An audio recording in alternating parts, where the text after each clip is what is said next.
नमस्कार, आप देख रहे हैं एम न्यूज 24x7। पेश है आज की सुर्खियां। सहायक प्राध्यापकों की बहाली के नियम में हुआ संशोधन। बिहार के विश्वविद्यालय में सहायक प्राध्यापक बनने की चाह रखने वालों को बड़ी राहत मिल गई है। मुख्यमंत्री नीतीश कुमार की घोषणा के बाद बिहार के विश्वविद्यालयों में सहायक प्राध्यापक के पदों पर नियुक्ति के लिए परिनियम 2020 में संशोधन कर दिए गए हैं। इसके साथ ही बिहार के अभ्यर्थियों की यह आशंका भी खत्म हो गई है कि परिनियम की वजह से उनकी दावेदारी कमजोर होगी। परिनियम में मुख्य रूप से एमफिल डिग्री पर वेटेज समाप्त कर दिया गया है और यूजीसी रेगुलेशन 2009 जिसे विश्वविद्यालय में लागू होने की तिथि से मान्य कर दिया गया है, इसके पहले इस डिग्री के लिए निबंधित अभ्यर्थी यदि 2009 रेगुलेशन की 5 शर्तों को पूरा करते हैं तो उनकी दावेदारी मान्य होगी। शोध पत्रों के अंतर्राष्ट्रीय जर्नल में भी प्रकाशन से छूट दे दी गई है। राज्य सरकार के शिक्षा विभाग के प्रस्ताव और परिनियम के लिए गठित कुलपतियों की 3 सदस्यीय समिति के मंतव्य पर मुख्य 4 संशोधनों पर बिहार के कुलाधिपति सह राज्यपाल फागू चौहान ने अपनी मुहर लगा दी है। बिहार के सभी सीटों पर जीतेंगे हम, तेज तेजस्वी की सरकार चाहती है जनता। राजद नेता तेज प्रताप यादव ने कहा है कि आगामी विधानसभा चुनाव में बिहार की सभी सीटों पर हमारा कब्जा होगा। महागठबंधन के सभी प्रत्याशी जीत का सेहरा पहनेंगे। बिहार की जनता चुनाव के लिए तैयार हो चुकी है और रिपोर्ट कार्ड तैयार कर लिया है। लोगों ने मन बना लिया है कि एनडीए सरकार को उखाड़ फेंकेंगे और तेज तेजस्वी की युवा सरकार बनाएंगे। तेज प्रताप ने कहा कि लालू यादव ने चुनाव को लेकर टिप्स दिए हैं। पार्टी सर्वे करा रही है और मजबूत कैंडिडेट को ही टिकट दिया जाएगा। कार्यकर्ताओं और नेताओं से मुलाकात हो रही है और सभी सीटों पर चर्चा हो रही है। जो पढ़े लिखे नौजवान हैं और अपने क्षेत्र में काम कर रहे हैं उन्हें टिकट दिया जाएगा। संगठन में पिछले 15-20 सालों से काम करने वालों को भी पार्टी वेटेज देगी। बिहार में कोरोना अब ढलान पर। कुल कोरोना संक्रमितों का 12.61% ही एक्टिव। राज्य में कोरोना संभवतः अब आखिरी सांसें गिन रहा है। कुल संक्रमितों का 12.61% ही एक्टिव है। रविवार को राज्य में 1,07,730 कोरोना सैंपल की जांच की गई है, जिसमें 2078 नए संक्रमितों की पहचान हुई है।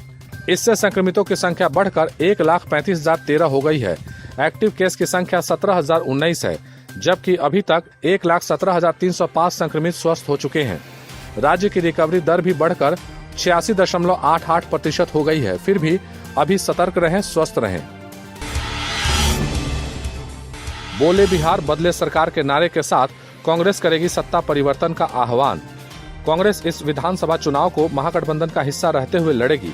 पार्टी ने तमाम मशक्कत के बाद चुनावी नारा चुन लिया है। कांग्रेस इस चुनाव में राज्य में सत्ता परिवर्तन का उद्घोष करेगी, इसलिए नारा गढ़ा गया है, बोले बिहार बदले सरकार। अपनी चुनावी गतिविधियों में पार्टी ने इस नारे का प्रयोग भी शुरू कर दिया है।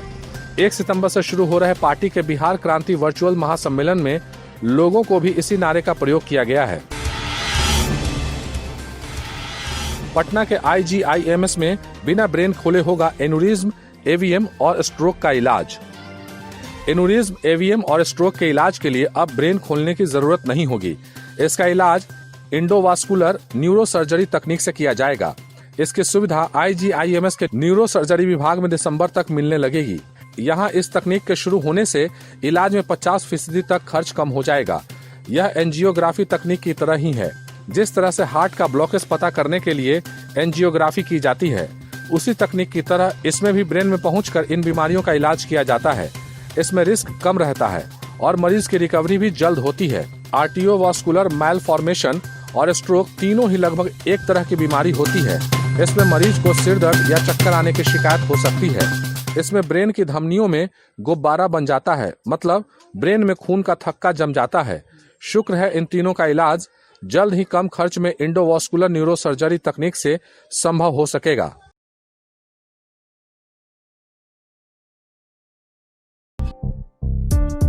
काम हो वैन से प्रचार का या फिर बैनर पोस्टर का, हो डिजिटल मार्केटिंग, यूट्यूब, फेसबुक या SMS का, ऑडियो डबिंग हो या फिर काम चुनाव प्रचार का, वर्चुअल मीटिंग के साथ ही है यहाँ समाधान हर एक समस्या का। और हाँ, चुनाव प्रचार के लिए स्पेशल पैकेज भी है, तो फिर जल्दी ही संपर्क करें 8651504128 या 90 65986645।